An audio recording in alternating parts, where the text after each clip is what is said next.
Assalamualaikum dan salam sejahtera kepada para hakim yang menegakkan keadilan, penjaga masa dan guru-guru yang dihormati serta rakan-rakan yang dikasihi. Kawan-kawan, pada hari ini saya akan menceritakan suatu kisah yang boleh dijadikan teladan kepada saya dan kawan-kawan juga.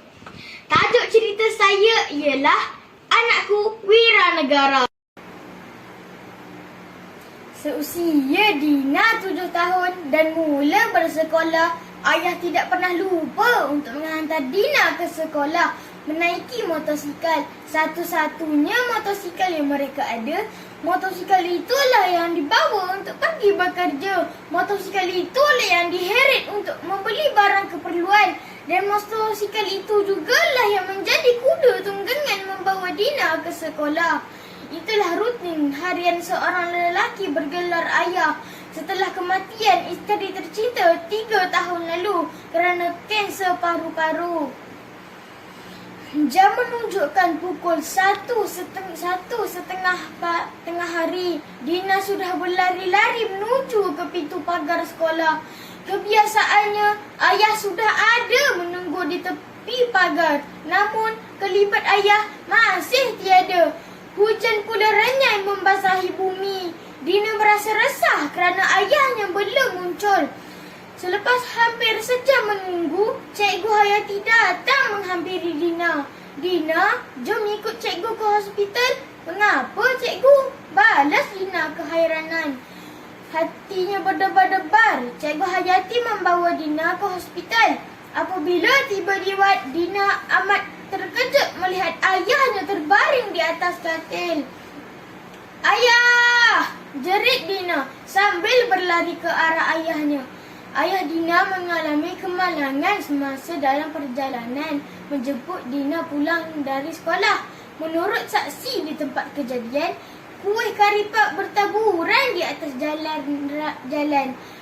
Ya, itulah kuih kegemaran Dina. Begitu luluh hati seorang anak yang masih kecil melihat satu-satunya ayah yang amat disayangi terlantar di atas katil hospital. Kaki ayah perlu dipotong kerana terdapat jangkitan kuman. Dina janji dengan ayah apabila Dina besar nanti, Dina akan menjadi seorang doktor. Dina akan jaga ayah dan semua orang yang sakit. Cikgu Hayati dan semua orang yang berada di situ terharu hingga mengalirkan air mata. Masa terus berlalu. Dina sudah dewasa dan berjaya menjadi seorang doktor pakar jantung di sebuah hospital besar di ibu kota. Dina tidak lupa pada janjinya. Dia menjaga ayahnya hingga sekarang. Walaupun sudah berkeluarga dan mempunyai 3 orang anak, Dina tidak pernah lupa pada tanggungjawabnya. Ayah Dina mendapat sumbangan kaki palsu. Dapatlah bergerak ke surau, membeli barang keperluan dan bermain dengan cucu-cucu. Ayah Dina meminta untuk pulang ke kampung. Kata ayah, dia rindukan rumah pusara ibu dan saudara mara di sana. Ayah berjanji akan pulang selepas sebulan. Pada hujung tahun 2019, pandemik COVID-19 telah mencengkam dunia.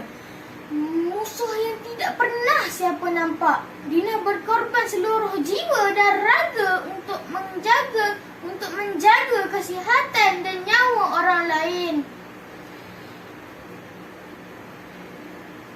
Dina menjadi salah seorang barisan hadapan negara untuk mengekang wabak ini.